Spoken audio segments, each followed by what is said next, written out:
울산 그 구계교회라는 곳에 김상태 집사님 간증 여러 사람들이 많이 들려주고 있고, 그다음 여러 교회 간증을 하러 다닙니다. 이분이 20세기에 베드로의 기적을 경험했다 이렇게 얘기합니다. 베드로가 예수님께 배를 빌려드렸잖아요. 설교 왔을 때 빌려드리고 나서 예수님께서 베드로에게 배삭을 주었는데 깊은 곳에 가서 그물을 넣으라 했더니 그물이 거의 터질 만큼 많은 고기를 잡았는데, 그런 비슷한 기적이 이 김상태 안수 집사에게 나타났다는 것입니다. 이분이 비줄렛에 이제 어부를 마련해서 어업을 하는데 고기가 안 잡혀서 빚도 못 갚는 이런 어려운 상황에 처하게 된 겁니다. 거기다가 IMF까지 터져서 아주 어려운 상황이 됐습니다. 주변의 어부들이 네가 고기가 안 잡히는 한 가지 있다. 우리는 모두 다 영왕제를 드리는데 왜 너는 영왕제를 안 드리냐? 여러분들은 영왕이 주시는 건데 이거 잘못한다. 그래서 나는 망해도 영왕제는 안 드린다.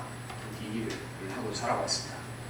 2000년 12월 24일 크리스마스 이브날 하나님께서 이 김성태 집사님께 선물을 주신 거예요. 그날 어장을 가서 살피러 갔더니 거기에 방어가 2,370마리가 들었는데 한 마리당 거의 10kg 나간 거, 마리당 그때 당시 돈으로 16만 9천 원.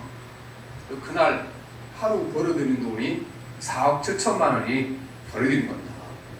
만 어업 전문가들이나 지금까지 그 어업 경험을 봐서 그건 불가능한 일이라는 겁니다.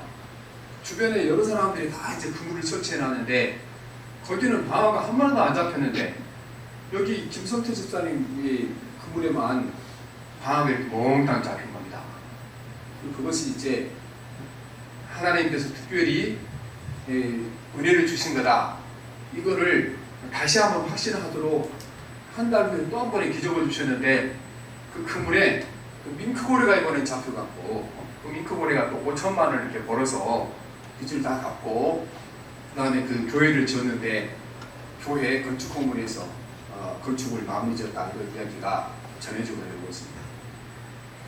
그래서 세상에 일어난 모든 일은 우리는 각자 다른 목적으로 일을 하지만 하나님께서는 한 가지 목적으로 우리에게 환경도 다르게 주시고 직장도 다르게 주시고 우리에게 어려움을 주시라 그렇습니다. 하나님께서 우리 모든 일의 목적이나 사건의 목적은 그분이 우리에게 자기를 보여주시게 하는 방법입니다.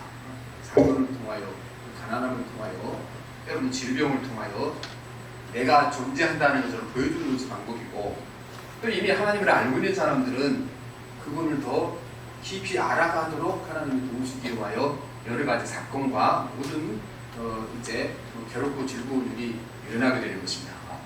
그래서 우리가 무슨 일이 일어나든지 그 일을 통하여 어떻게 나를 찾아오시는 하나님을 만나게 되고 또 내가 알고 있는 하나님을 더 경험적으로 경험하게 되고 보이지 않지만 실제로 하시는 하나님을 만날 수 있다 그러면 우리가 그 일이 실패하든지 성공하든지 사실 상관이 없습니다. 가장 중요한 것은 때려 먹었으니까 그 일을 통해 하나님을 알게 됐고 그분을 경험하게 됐으니까 문제가 없는 것입니다. 그래서 하나님께서는 우리가 모든 사람들이 하나님을 만날 수 있도록 그 개인의 성품과 인격과 상황에 따라 다른 방법으로 찾아오셔서 그분을 알려주시는 거죠. 지난주에는 하나님께서 아브라함에게 자기를 가르쳐주고 신앙을 유지하도록 도우시는데 무엇을 사용했다고 그랬습니까? 별을 사용했다고 그랬잖아요. 별을. 아브라함에게 불러내서 별을 보아라. 저 별을 반드시 나를 보라. 저 별이 저의 하늘에 계속해서 제 꼼짝없이 있는 것처럼 내 약속은 변하지 않는다. 그리고 가장 어두울 때 가장 밝은 빛이 나는 것처럼 나는 그렇게 내가 가장 어두울 때 너와 가장 강력하게 함께하는 사람이다 알려주고, 그리고 약속을 주시고 저 별이 변하지 않는 것처럼 내 약속은 변하지 않을 거다. 그때에 아브라함이 하나님을 만나게 되었고 하나님이 아브라함을 만나줌으로 말미암아 아브라함이 별처럼 빛나는 사람이 된 것입니다. 그래서 아브라함이 자기 능력과 지혜로 별처럼 빛나는 사람이 된 것이 아니고 아브라함이 원래 별처럼 별별도 넣는 사람이죠. 별에 별들도 있다고 해서 없다고 그랬어요. 별이 별볼일 없어요. 가면 먼지하고 돌멩이하고 모래밖에 없어요.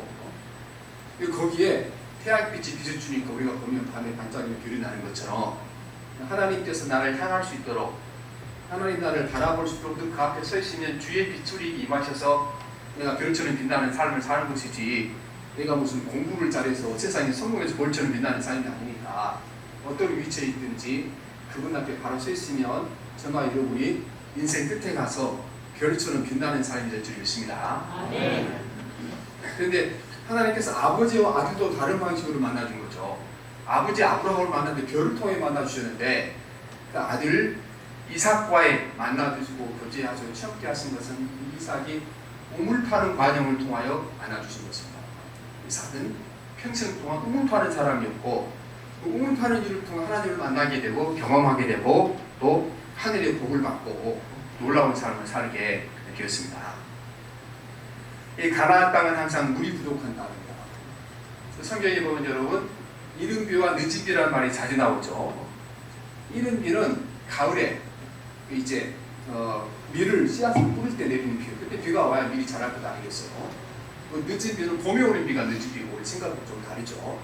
비가 두 번밖에 안 오니까 굉장히 물이 샘이 없으면 살아날 수 없죠. 그래서 물이 없는 대신 거기에 두 가지겠죠. 첫째는 이슬이 많이 내려요. 그게 기온차가 심하니까 아침에 거의 비가 오고 이슬이 내리고 그 다음에는 이제 우물을 파서 물을 해결해야 되니까 물이 굉장히 중요하고 우물이라는 것은 오늘날 우리에게 큰 빌딩처럼 중요한 재산의 목록 중에 하나가 되었습니다.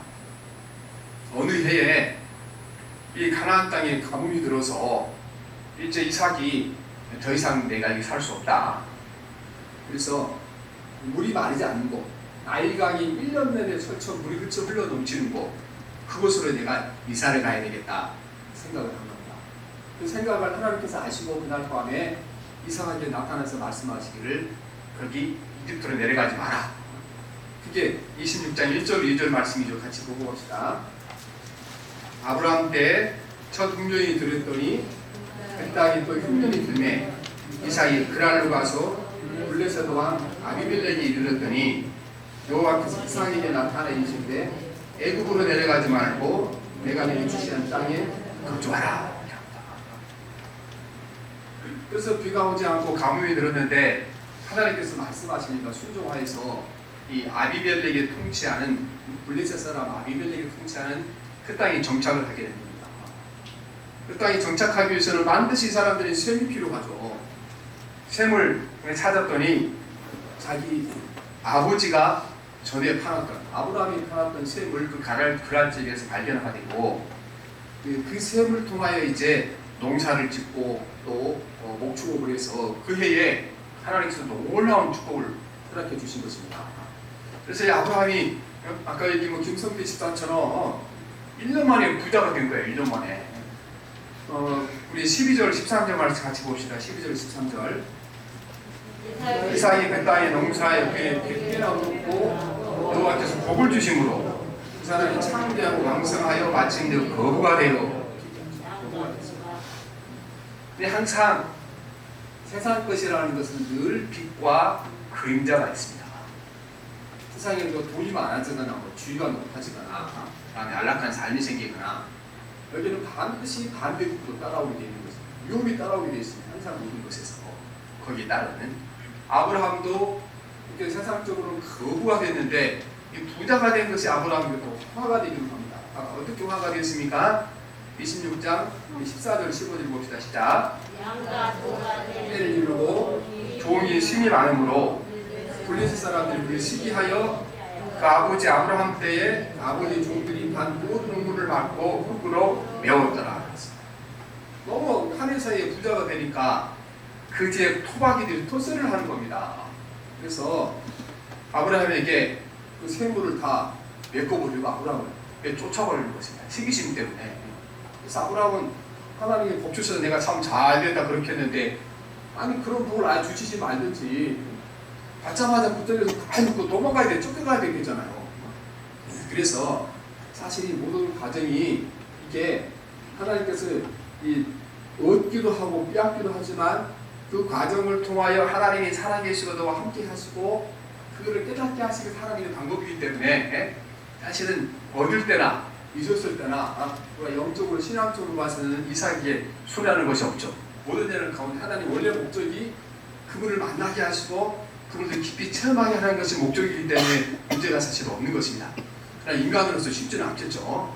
그래서 골짜기로 사람들이 사실은 좁은 골짜기로 쫓겨나서 거기도 일단 이 사람들이 이사가면 샘부터 파야 되니까 샘을 팠더니 샘을 파자마자 거기서 물을 얻었습니다. 18절 19절부터 시작. 그 아버지 아브라함께 팠던 우물을 다시 팠으니 이는 아브라함이 죽은 후에 블레셋 사람이 그 물을 내었습니다. 이삭이 그 우물들의 이름을 그 아버지가 부르던 이름으로 불렀더라. 이삭의 종들이 골짜기를 파서 샘물을 얻었더니 아버지가 팠던 샘을 팠더니 다시 물이 나왔는데 물이 모자라니까 샘을 하게 덮었어요. 그러니 이 샘을 한 번 덮은 것이 이게 제대로 짙은 겁니다. 거기가 그쪽 쪽에 모든 샘물은 샘이 근원이니까 물이 많이 쏟아져 나오겠죠. 이걸 또 그 토박이 사람들이 시기해서 이제 많은 사람들이 떼굴대로 몰려와서 그 샘을 돌을 던지고 물로 막아서 아주 못쓰게 한 겁니다. 아브라함은 거기서 다시 한번 우물을 빼앗기고 맙니다. 그래서 21절에 보면 20절에 시작. 그날 목자들이 이삭의 목자와 다투어 이르되 이 물은 우리 것이라 하며 이삭이 그 다툼으로 말미암아 그 물 이름을 에세겔 하였으며 다툼이나 이런 이름을 내주고 다시 또 쫓겨납니다. 그 다음에 쫓겨나서 또 다른 곳 샘을 한번 더 파게 됩니다. 샘을 21절에 보면 또 한 개의 샘을 파 21절에 봅니다. 시작. 또 우물을 팠더니 그들이 또 다툼으로 그 이름을 신나라 했으니 신나는 우리 여러분 성경 밑에 보면 밑에 가로 안에 대적자라 이렇게 포함했죠. 대적함이라 이렇게 해서 샘을 빼앗기게 되는 겁니다. 하나님께서 복을 주시긴 주시는 자꾸 빼앗기는 겁니다. 농사 지어서 그곳에서 샘을 빼앗기고 물러가게 되고 첫 번째 샘을 팠더니 또 쫓겨가게 되고 두 번째 팠더니 쫓겨가게 되고 그렇게 됩니다. 이게 우리가 글로 읽어내리니까 간단한 문제지만 이거는 사실 엄청난 시련입니다. 이 사람들은 우물이라는 것은 큰 재산입니다. 우리로 치면 중소기업 같은 재산인 것입니다. 그 사람이 많이 숙고하고 노력해서 기업을 일으켜서 이제 공장이 잘 돌아간다. 돈이 들어온다. 근데 그 공장을 이 조폭들이 빼앗겠다고 보세요. 권력자들이 빼앗겠다고 생각해 보세요. 그 상실감이 얼마나 크겠습니까? 엄청나게 큽니다. 그럼에도 불구하고 이삭은 계속 샘을 팝니다. 빼앗기면 다시 파고 빼앗기면 다시 파고 이렇게 파게 되는 것입니다. 사람이 살아가면서 이 상실감처럼 큰 것이 없습니다. 제가 자동차를 운전하게 되면 거의 그 도로에서는 사고 난 일이 거의 없습니다. 그런데 쭉 제가 공고차 운전했으면 등치가 크니까 꼭 이 주차하다가 다른 차를 긁히든가 이게 생기는 거예요. 그러니까 늘 제가 주차를 할 때마다 조심하죠. 항상 사고가 거기서 나니까. 근데 거의 그런데 1년에 한 번씩 꼭 나는 거예요, 이게. 그래서 이제 이번 주에 보니까 정말 조심도 했는데 장례식장을 했더니 옆에 차를 딱 긁힌 거야. 근데 또 돈이야 뭐 보면 있어서 물어주죠. 그래서 제 마음 가운데 엄청 상심나고 그런 거야. 이렇게 조심했는데 순식간에 1년 동안 조심하면서 무너져 버리구나. 그리고 그렇게 느낀 것이 이렇게 사업을 한다든가 아니 무슨 뭐 가정에 무슨 일을 한다든가. 그래서 이게 하루아침에 무너지게 되면 사람들이 상실감이 얼마나 클까? 절절하게 느껴지는 게 얼마나 상실감이 클까? 그러면은 이삭의 상실감이 얼마나 컸겠어요. 이것을 샘을 팔 때마다 우리가 보는 샘들은 보통 10m 이내잖아요. 우리나라 샘들은 이쪽의 샘들은 30m에서 50m 파들어야 합니다. 샘을 하나 판다는 것은 밀리를 하나 친 것처럼 어려운 일이에요. 근데 그렇게 애쓴 샘을 팔 때마다 빼앗기지 않았어요. 하지만 이삭은 결코 샘 파는 것을 포기하지 않습니다. 우물 파는 것을. 하나님 제가 이래서 이집트로 내려간다 그랬잖아요. 근데 가라고 내버려 두시지 어떻게 나를 여기 놔두고 샘을 팔 때마다 빼앗아 가시고 빼앗겨 가시니까 그렇게 하지 않았다는 겁니다. 샘물을 빼앗기고 다시 샘물이 나고 이 과정을 통하여 그는 하나님을 만나갖고 그분을 경험해가는 것입니다. 오늘 이제 중요한 말씀이 나오는데 이제 다시 또 셈을 한번 곱하게 되죠. 26장 22절을 보면 22절 한번 봅니다. 시작. 이삭이 거기서 옮겨 다른 물을 뒀더니 그들이 다투지 아니하였으므로 이름을 누우시라 하여 그들이 이제 여호와께서 우리를 위하여 넓게 하셨으니 이 땅의 소리가 번성하는 바였더라고 했습니다. 이삭이 셈을 파는 곳마다 이 원주민들이 터세를 하니까 이제는 아예 사람들이 안 사는 넓은 땅으로 구하라고 합니다. 넓은 땅인데 흙무지로 남아있는 것은 이유가 한 가지밖에 없는 거예요. 왜 없냐면 거기는 우물이 없으니까 사람들은 거기다가 목축도 하지 않고 집도 주지 않기 때문에 물이 없는 곳이니까 넓은 농토가 남아있는 겁니다. 근데 아브라함이 그리를 한 걸 쫓겨다가 그래서 이제는 이 좁은 곳이 있으니까 자꾸 사람들하고 다투니까 넓은 곳에 가야 되겠다. 그렇게 하고 넓은 곳에 갔는데 거기는요, 그 넓은 땅을 다른 사람들은 그냥 놀려두고 싶었겠습니까? 다른 사람들도 거기다가 부지런히 샘물을 찾았겠지만 아직까지 우물물을 찾지 못하니까, 물 근원을 찾지 못하니까 왔다가 다시 가고 왔다가 다시 가고, 그래서 넓은 땅이 거기에 남아있었던 거예요. 아브라함이 하나님 지시로 거기가 샘을 봤더니 이제 아마 거기 절에 샘을 봤던 사람들은 다른 곳에와 같은 깊이로 샘물을 파다가 물이 안 나오니까 떠나고 했는데, 아브라함은 하나님이 지혜를 주셔서 여태껏 팠던 다른 샘보다 더 깊이 샘물을 파도록 왔죠. 그때는 그 안에서 샘물이 막 솟아서 나오는 겁니다. 결국 그 이름을 넣어보시래야. 넓은 곳이다. 하나님께서 나에게 이제 더 이상 다투고 살아가지 아니하도록 넓은 곳을 나에게 허락하사 이렇게 말씀하고 있는 것입니다. 결국은 그래서 아브라함이 샘을 3개를 빼앗기고 좀 넘어왔잖아요. 엄청난 고생을 했잖아요. 그런데 가만히 돌이켜 생각해보면 이게 하나님 인도하시는 방법이었죠. 어디로 인도하시는 방법이었습니까? 더 풍성한 물이 나오는 곳으로, 또 넓은 곳으로 인도하기 위하여 하나님께서 이 이삭을 여기까지 인도하셨던 것입니다. 그러니까 2번 샘물을 빼앗긴 것이 결코 이삭의 소리가 아니었죠. 빼앗길 때마다 옮겨서 더 넓은 곳에 더 풍성한 물이 나오는 곳을 이끄시고 인도하셨다는 것입니다. 우리가 내 삶이 하나님 안에 있고 하나님의 돌보시는 안에 있으면 우리에게 이삭과 똑같은 일이 일어날 줄 믿습니다.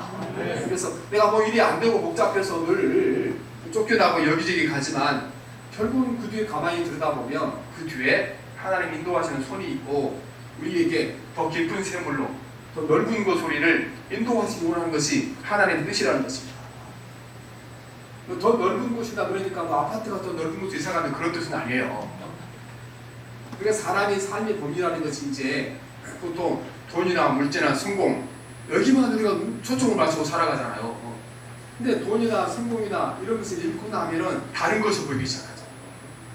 가족 간의 사랑이, 또 형제 간의 우애가 이 돈보다도 귀중하고, 우리 삶이라는 것이 신앙생활을 잘하고 하나님과 더불어 살아가는 것이 부자가 되는 것보다 필요하다. 그러면 삶의 영역이 넓어지는 것이 아니겠어요? 그렇죠? 여태까지는 인생의 목적이 어디에 있다고 생각했는데 돈에 있고 성공이 있고 물질도 생각했는데 이거를 잃게 됨으로 말미암아 우리에게 다른 더 넓은 곳에 눈을 두게 되는 것입니다. 넓은 곳에. 그래서 어떤 분들이 이제 야베스의 기도 보면은 하나님께서 야베스의 기도를 들고 영토를 넓혀줬다 그렇게 얘기하죠. 근데 우리 생각에 넓은 땅을 주셨다 그렇게 이해하는데 잘못 이해한 거예요. 왜 잘못 이해한 건가? 이스라엘 사람들은요 땅을 사고 싶어도 못 사는 거예요. 넓은 땅을. 왜냐하면 자기 조상들에게 정해진 그 땅에, 가족들에게 정해진 땅, 그 땅 여행을 사고 싶어도 못 사는 거예요. 투자를 못 하는 거예요. 50년 된 돈이 되돌려주니까. 넓은 곳으로 인도하셨다는 것은 이 아비스에게 예를 주셔서 내가 땅에 집착하고 살았는데 하늘에 하나님이 주는 복들에 넓은 세계를 내가 보았다, 그런 뜻이 되겠습니다. 그렇죠? 마찬가지로 넓은 곳으로 인도한다는 것은 꼭 땅이 넓은 것이 아닙니다. 삶의 범위를 넓혀가는 겁니다. 물질 이상을 넘어서, 돈을 넘어서, 세상의 성공을 넘어서 그 너머에 있는 무언가를 발견하는 사람들이, 그런 우리가 이제 넓은 땅으로 갔다 말씀하시는 것입니다.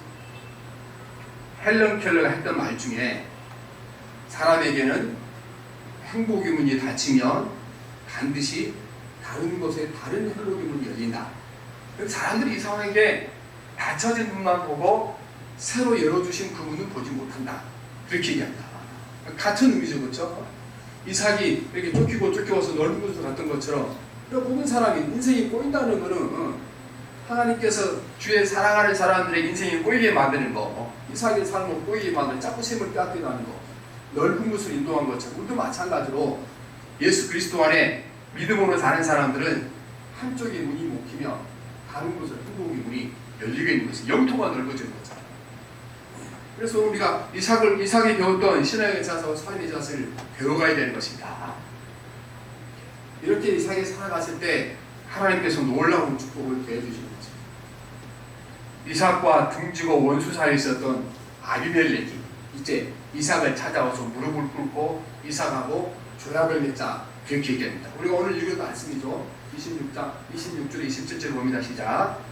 아비멜렉이 친구 아우삭과 군대장 누군가 더불어 그 안에서 이삭이 본지라. 이삭이 너희에게 이르되 내가 나를 미워하여 나에게 너를 떠나게 할 것을 어찌하여 내게 아느냐. 이 아비멜렉이 보니까 자기는 지금 이 이삭을 사실은 이 고갈시키는 것이 목적이었거든요.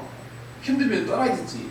근데 가만히 보니까 자기가 박해하면 박해할수록 이삭이 더 잘 돼가지고 첫 번째 셈 할 때보다 두 번째 셈이 더 물이 많이 나오고 마지막 셈에 가서 넓은 영토, 남들은 다 버려진 땅으로 버렸는데 그 땅에 물이 펑펑 쏟아나서 그것이 기름진 땅으로 만드는 걸 보고 굴복합니다. 아, 이삭이 하나님이 이삭과 함께 하신 사람이다. 이렇게 말합니다. 이삭은 이 과정을 통하여 하나님이 살아가기 위해서 자기 앞길을 열어주신 것을 발견합니다. 샘에 막힐 때마다 다른 곳에 터는 다시 샘물이 나오고 결국은 그것이 넓은 곳을 인도하면서 알게 했으니까 본인이 하나님을 만나고 경험하게 됐는데 본인만 아는 것이 아니고 주변에 사는 사람들도 분명히 하나님께서 이삭과 함께 계신다는 사실을 깨닫게 되었죠. 그래서 오늘 이 아비멜렉 한 말 중에 가장 중요한 말이죠. 26장 29절을 같이 봅니다. 시작. 그들이 이르되 여호와께서 너와 함께 계심을 우리가 분명히 보았으므로 우리의 사이 곧 우리와 너 사이에 맹세하여 너와 계약을 맺으라 명하였노라. 이 아비멜렉은 뭘 보았습니까? 하나님께서 아브라함과 함께 하신 것을 보았습니다. 이삭은 우물을 파고 다시 빼앗기고 우물을 다시 파기고 빼앗기고 그러나 끊임없이 우물을 파는 이 과정을 통하여 얻고 빼앗기는 과정을 통하여 하나님을 만나게 되었고 그분을 체험하게 되었고 주변 사람들이 보니까 그 사람들 눈에도 이삭에게는 하나님이 함께 하신다. 하나님이 보고 있어서 잘 되는 사람이다. 이렇게 깨달음이 왔다는 것입니다. 우리는 성경에 예수님을 상징하는 인물이 많지만 이삭이 가장 예수님과 유사한 사람입니다. 먼저는 태어나는 과정이 예수님과 유사하죠. 이삭은 원래 자기 어머니가 나이가 많아 도저히 아이를 잉태할 수 없는 나이에 잉태해서 태어났죠. 어머니가 할머니가 되었는데 그 할머니 같은 어머니를 통하여 세상에 태어났습니다. 90세에 태어났습니다. 예수님께서도 도저히 인간적인 방법으로 탄생이 불가능한 동정녀를 통하여 세상에 오셨으니까 이삭과 예수님은 많이 닮았죠. 이삭은 20살 때 120세 된 아버지가 하나님께서 너를 제물로 드리라 그런다. 그러니까 그 아버지 말에 순종하여 아버지가 자기를 제물로 드리도록 아버지한테 자기를 내놓은 사람이니까 하나님의 말씀을 듣고 자기 생명과 목숨이 십자가에서 내놓으신 예수님과 무척이나 닮은 사람인 것입니다. 그래서 우리는 이 이삭을 통하여 우리도 샘을 파는 사람이 되는 것입니다. 예수 그리스도를 깊이 알아가는 것이 영적으로 우물을 파는 사는 삶인 것입니다. 그래서 우리가 살아가면서 때로는 승리하기도 하고 실패하기도 하지만 그 과정을 통하여 내가 조금이라도 예수님을 만나게 되고 깊이 알게 되고 체험하게 됐다 그러면은 내 손에 무엇이 들어왔든지 떠나갔든지 그건 문제가 없습니다.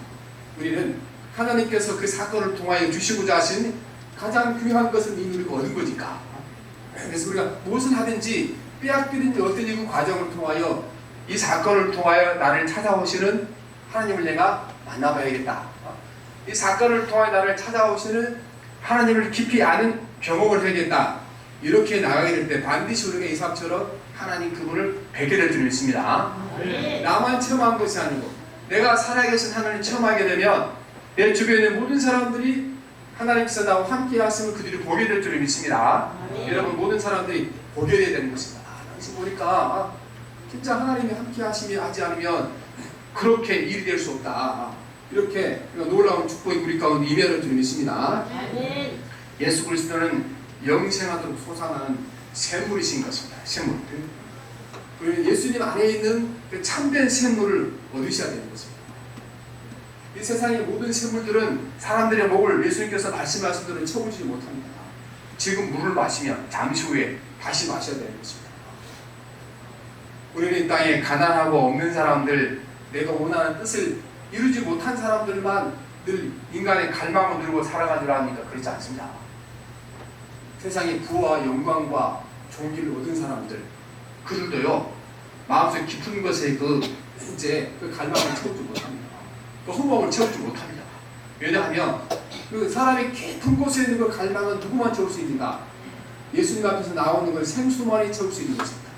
영생하도록 쏟아져 나오자는 주의 말씀만이 채울 수 있는 것이 채우지 못하는 겁니다. 그래서 하루에 수천억을 버는 사람들, 다른 사람 보기에 모자람이 없을 것 같지만 그분들도요 일을 마치고 집에 들어가서 하루를 마무리하고 잠을 자려고 천장을 딱 쳐다보면은 다 이런 생각하는 것입니다. 도대체 내가 지금 뭐하고 있는가? 이 많은 돈을 벌써 내가 어디다 쓸 건가? 이래서 내가 얼마나 행복하고 얼마나 내 삶이 얼마나 풍성해졌는가?